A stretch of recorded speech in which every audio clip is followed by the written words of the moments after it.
sí, ha habido una práctica y un resurgimiento de estas mal llamadas limpiezas sociales que tiene que ver con lo que yo anunciaba en un principio, que es el proyecto de nación que tiene el paramilitarismo, que es ultraconservador, es solamente concebir dos géneros, es que las estéticas y los cuerpos tienen que ser normados.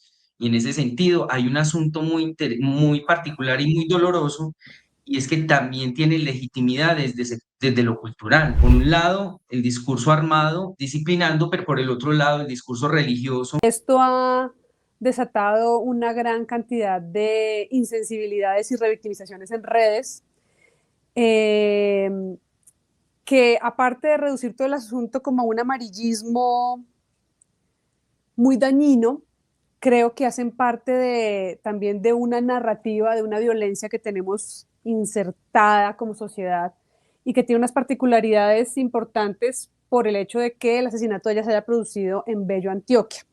Entonces yo lo que quiero es como tomar esta historia y redimensionarla pensando en lo que sucede en Bello, en el tipo de violencia que ha habido siempre en Bello y el tipo de violencias que pueden estar renaciendo a partir de, renaciendo no, que están haciéndose visibles pero siempre han estado a través de algo como el crimen tan violento que cometieron contra Sara. Bueno, pues mira, yo te quería comentar primero sobre ese video tan fuerte que nos increpa como sociedad.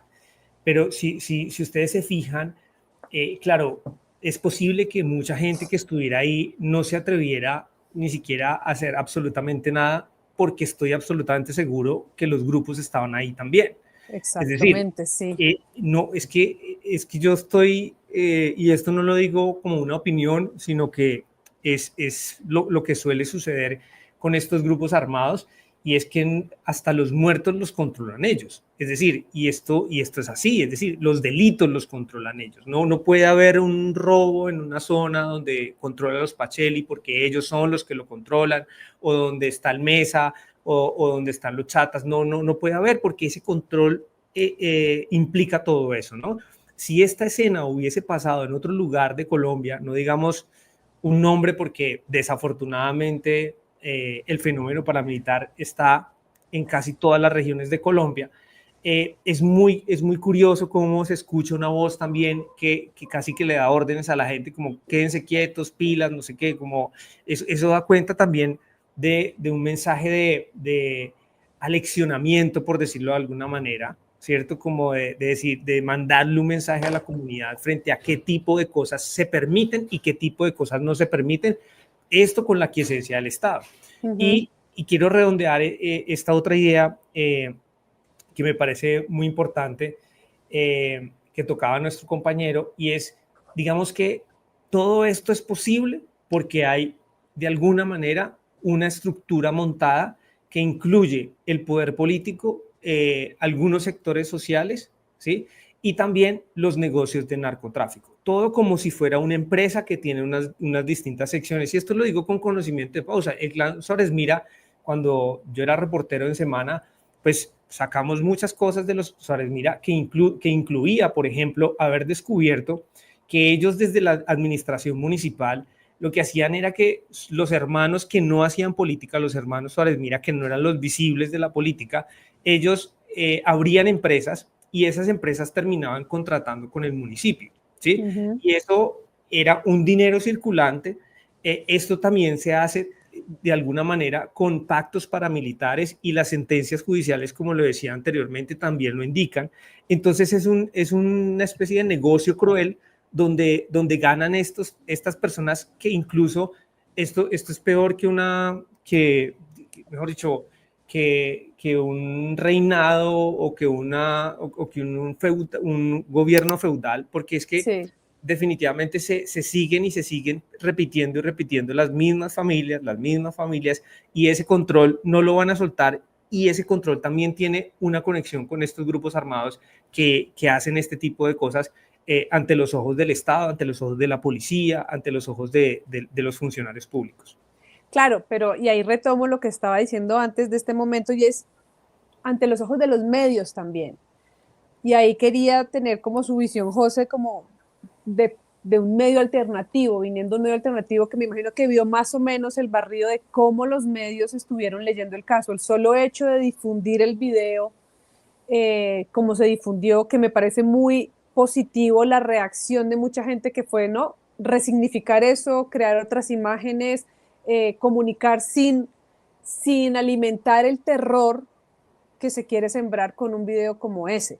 ¿Qué responsabilidad le cabe a los medios en esto de alimentar unas lógicas que son lógicas del terror y lógicas mafiosas, digamos? No es solo quedarse en el amarillismo. No, aquí no se trata solo de que hay que medios tan amarillistas, aquí estamos alimentando algo más grande. Sí, bueno, yo digamos, no quiero aquí darle cátedra a ningún colega, ni mucho menos, no, siento que no me corresponde, yo también soy reportero y estoy intentando hacer periodismo, pero yo siento que uno de los grandes pecados que tenemos los medios de comunicación y los periodistas es la ausencia de contexto en lo que vamos a informar. Entonces, si un periodista carece de todo contexto frente a un hecho violento, victimizante, que tiene un impacto profundo incluso en las audiencias, primero en una familia, por supuesto, pero luego en una comunidad y luego en una audiencia, carecer de contexto te lleva incluso a desinformar y a revictimizar. Y eso es lo último que podemos hacer los periodistas. Creo que estamos cometiendo el error de contar las historias de manera fragmentada. Entonces, estamos obsesionados con la primicia, con un titular, y eso lo vemos todos los días. Yo no estoy diciendo nada nuevo que no se conozca, pero cuando nosotros estamos pendientes de la primicia, de la exclusividad, hoy en día exclusivo es cualquier cosa. Un documento que no explica absolutamente nada es exclusivo, y ustedes mismos lo pueden ver en las redes sociales. Exclusivo. Y va y mira uno, es un documentico ahí, como que sí, pues como que exclusivo, pues no sé, no me parece tan exclusivo, pero esa postura y esa perspectiva de querer salir primero que los demás, al final nos hace daño porque no entendemos la película completa y necesitamos entender un poquito y parar un poquito y reflexionar frente a cuáles son las herramientas que yo necesito para informar un hecho tan terrible que está ocurriendo. Las herramientas de contexto, la sensibilidad que tiene que haber alrededor de esto y también mucho del contexto del que hablaba Wilman alrededor de lo que ha sido la violencia paramilitar, de lo que ha sido la violencia contra la población trans, contra la transfobia, etcétera, etcétera. Pero también quiero reseñar algo muy preocupante y con lo cual expreso toda mi solidaridad a los colegas de Cubo Medellín, que fueron amenazados de muerte. La FLIP hoy se pronunció al respecto y esto tiene que ver con el cubrimiento justamente que estaban haciendo del caso de Sara Millerey. Mi solidaridad con ellos, porque aquí también en este hecho se expresan todas las formas de violencia. El mensaje que les enviaron por WhatsApp a los periodistas de Cubo resume muy bien todo esto que nosotros estamos diciendo.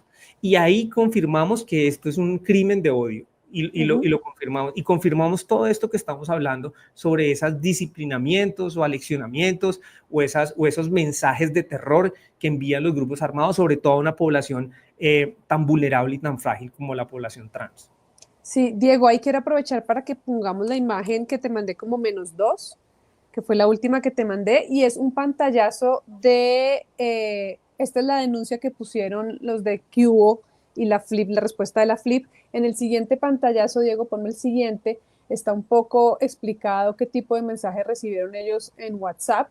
Dice, el primer mensaje enviado en la madrugada contiene comentarios transfóbicos y advertía que el remitente de la amenaza junto con otras personas iría a la sede de Cubo para hacerle seguimiento y eliminar a los periodistas para que respeten la sociedad normal. Este tema de la sociedad normal era lo que mencionaba Wilman sobre este disciplinamiento de qué es lo normal y qué es lo no normal y quién decide qué es y qué no y cómo se debe manejar la supuesta normalidad. Y esto afecta completamente a la comunidad LGBTI. El informe final de la Comisión de la Verdad tiene un capítulo sobre género en el que pues, estudiaron en la medida de lo posible cómo había sido el fenómeno de la violencia de todos los actores armados con la población LGBTI, y las personas que entrevistaron ellos todas habían sufrido violencia por parte de los actores armados más de una vez, la mayoría antes de cumplir los 18 años, y habían sufrido amenazas, desplazamiento, exilio, pero también habían sufrido como un poco la persecución social, porque a veces la gente utilizaba a actores armados para denunciar a una persona LGBTI y que el actor armado se encargara de sacarla, de desplazarla, de amenazarla. Te quería preguntar, Wilman, ¿cómo está ese asunto ahora mismo? Si lo están estudiando a nivel nacional o si tú solo tienes noticias de cómo está el asunto en Bello, si sabes cómo se está comportando ahora mismo el asunto. Bueno, hay un asunto que está preocupando mucho a los sectores sexualmente disidentes y es como una sistematicidad. Estamos hablando de un resurgimiento de lo que mal llaman limpieza social, y esa limpieza social es un término perverso, pero que no es nuevo, es un fenómeno que ha tenido tristemente en Antioquia un capítulo bastante fuerte desde los 90, como lo enunciaba en un principio, pero que recientemente se ha venido agudizando, y esto yo lo conversaba ayer con un colega, y es cómo desde, pues haciendo un análisis macrosocial, cómo los discursos homofóbicos y transfóbicos que se institucionalizan en gobiernos y se materializa con gobiernos como el de Trump en Estados Unidos, cuya bandera ha sido la persecución total de las personas sexualmente disidentes, también de los migrantes, es decir, la eyección de los cuerpos no normativos y Sí. ese discurso que se legitima desde un poder fuerte como es los Estados Unidos, desde Argentina, Milei, es decir, como un reacomodo de un discurso neoconservador. Eso tiene sus repercusiones en las cotidianidades, en contextos concretos, como lo que pasa en Antioquia. Ujú. Entonces, hay un asunto particular, y es que hemos venido identificando desde los colectivos una sistematicidad de prácticas, por ejemplo, por medio de grupos, estos grupos armados, a través de aplicaciones de citas, persiguen chicos y los persiguen y los asesinan, y esto ya es de conocimiento de la Fiscalía. Ha habido, digamos, durante los 3 últimos años, más de 20 casos registrados en Medellín, en estos últimos 2 años, donde es el mismo modus operandi, y hay, digamos, una articulación, lastimosamente, con este último gobierno de Federico Gutiérrez. Voy a remitirme más como al ámbito metropolitano, porque esto nos toca al área metropolitana por esas estructuras criminales que ahorita anunciaba José Guarnizo, y es que, y es precisamente esa legitimación desde de estas instancias internacionales que tienen, digamos, su acento en los territorios, en las localidades, en los contextos cotidianos, pero hay, digamos, dentro de los colectivos también mecanismos de cierta forma como de resistencia. También ha habido, eh, digamos, actores, redes que se han tejido alrededor de la defensa de los derechos humanos, y en ese sentido, pues también ha habido colectivos que han aportado como al seguimiento. Caribe Afirmativo ha sido un gran aliado en Antioquia para acompañar estos procesos. Los colectivos de Medellín vinieron a Bello también a hacer como un acompañamiento, porque definitivamente la estructura aquí es demasiado fuerte.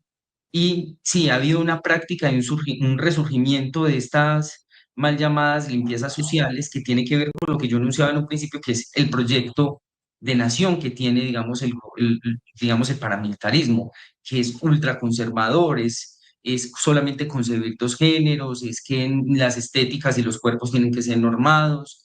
Y en ese sentido hay un asunto muy particular y muy doloroso, y es que también tiene legitimidad desde lo cultural. Es decir, por un lado, el discurso armado disciplinando, pero por el otro lado, el discurso religioso. En las iglesias nos ha tocado escuchar infinidad de veces hacer referencia como a lo adyecto, a los cuerpos no normados, a las poblaciones LGTBI como personas adyectas, y eso tiene, digamos, una expresión práctica en la violencia. Sí, en ese sentido quiero destacar un discurso que no recuerdo el nombre del sacerdote. Estuvo dando vueltas en redes el discurso de un sacerdote que explicó muy claramente cómo todas las personas merecen vivir Es que era un discurso muy, muy emocionante porque se sentía que él estaba rompiendo un silencio en torno a en lo que a uno le parece obvio, pero es como todas las personas, sin importar su diversidad, tienen derecho a existir y ninguna persona tendría que haber muerto de la manera en que murió Sara, ni ser revictimizada de la manera en que fue revictimizada. Es decir, desde la religión la mirada puede girar y la mirada de la religión puede ser más compasiva con todas las personas, todos los seres humanos, digamos. Ese me parece un discurso muy, muy valiente de parte de ese sacerdote. Si alguien en los comentarios sabe el nombre, me lo puede decir, porfa. Englobando ya todo esto, bueno, antes de hacerle la última pregunta, un super chat que tengo que agradecer aquí, resáltamelo Diego, porfa, de Mauricio Rivera, muchas gracias Mauricio. Dice Mauricio, ¿cómo evitar que la nueva descentralización reproduzca el poder de clanes políticos que surgieron con la primera y perpetúan violencias como la de Sara? Creo que esta podrían responderlo los dos, cualquiera el que quiera. No se peleen. Es que, a ver, es que yo la verdad no tengo pues como una respuesta, solución, comillas, a una situación de estas.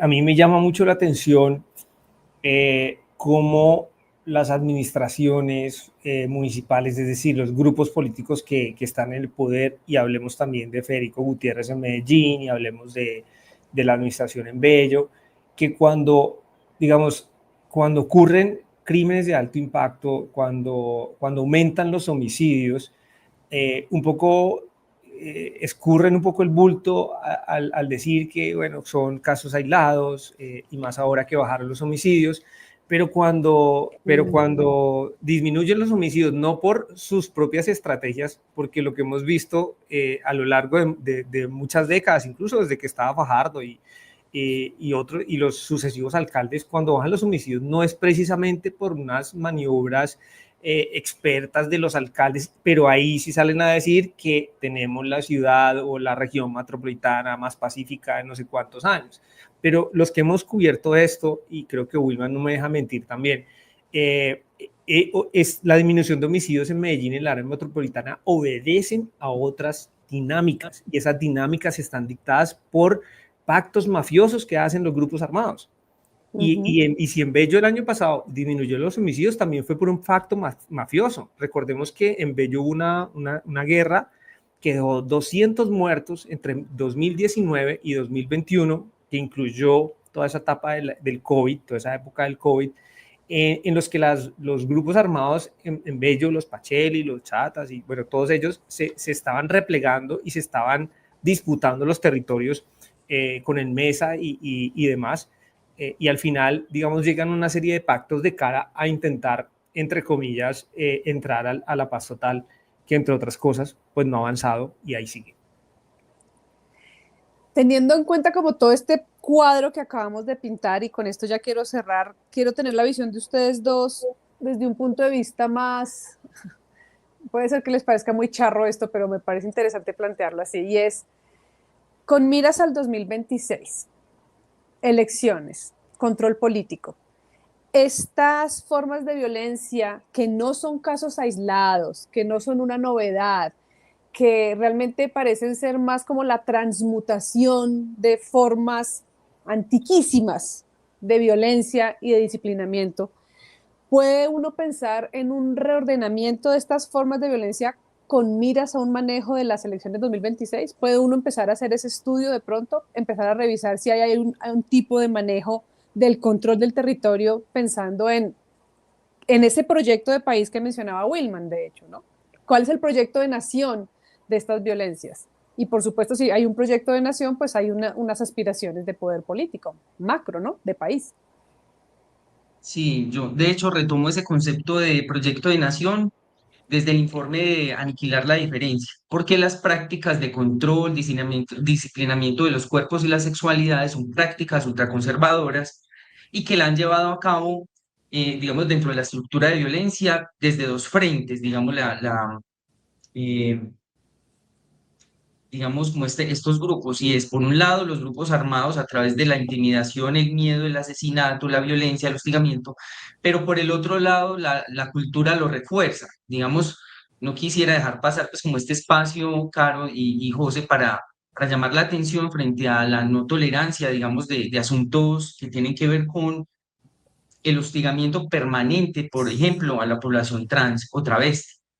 Y es que todo empieza con el chiste, entonces estamos en el estadio y el insulto para el juez es que es una travesti, es una marica. Esos insultos finalmente hacen parte de una amalgama que va tejiendo o que va organizando una violencia, un tipo de violencia que tiene como última etapa el transfeminicidio, el feminicidio o el crimen de odio. Ujú. Entonces, esos chistes, esas formas en que cotidianamente se representan las sexualidades diversas, van a reforzar profundamente esa violencia. Y de cara, digamos, a la pregunta que tú nos dices, 2026, pues hay un reordenamiento del proyecto político en Colombia paramilitar.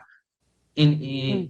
Lastimosamente, en este proceso de estos últimos 2 años, 3 que hemos tenido con un gobierno alternativo, pues esos poderes se han venido reorganizando y están, digamos, sedientos de tener control. Y eso me recuerda muchísimo las violencias que se ejercieron sobre los cuerpos sexualmente disidentes en los 80s en el mundo, sobre todo en el mundo occidental, cuando luego de los procesos, digamos, de conquista de derechos que se dan en los 60 y los 70, la revolución cultural, pues lo que le vino a la población LGTBI fue una pandemia de VIH y con eso se legitimó el rechazo y la eyección hacia la población. Claro. Entonces, lo que pasa en Bello es una expresión de cómo se reacomoda, qué pasa en un municipio, en un territorio donde quienes ejercen el control y el poder, pues son grupos armados de corte de extrema derecha. Por eso nosotros hablamos y hacíamos un informe, no ese fascismo que está pasando, como decía eh, el discípulo de derechos humanos de Ituango, y es precisamente eso, está pasando por Antioquia este meridiano de la violencia, pero como reacomodo, y seguramente para el 2026 esa es como la antesala, el control territorial, el control de los cuerpos, el control de los deseos, porque encontramos eco y Mm. resonancias con un proyecto alternativo. Yo no creo que sea pues como inocente el hecho de Sara Mireley, ni sea aislado, ni no responda a una sistematicidad, o como han querido tratar de tergiversar como los hechos, como que era una ladrona, pues en el peor de los Sí. casos le dicen mujer, en otro le dicen hombre, que era un ladrón, pues que además es la revictimización de las que padecen estas chicas. Entonces, sí, tiene toda relación y pues obviamente hay que resistir y hay que seguir pues como analizando pues como desde lo cotidiano cómo se dice, se va desestimando, desestimulando un poco esta violencia sin tolerar, digamos, como esta violencia simbólica.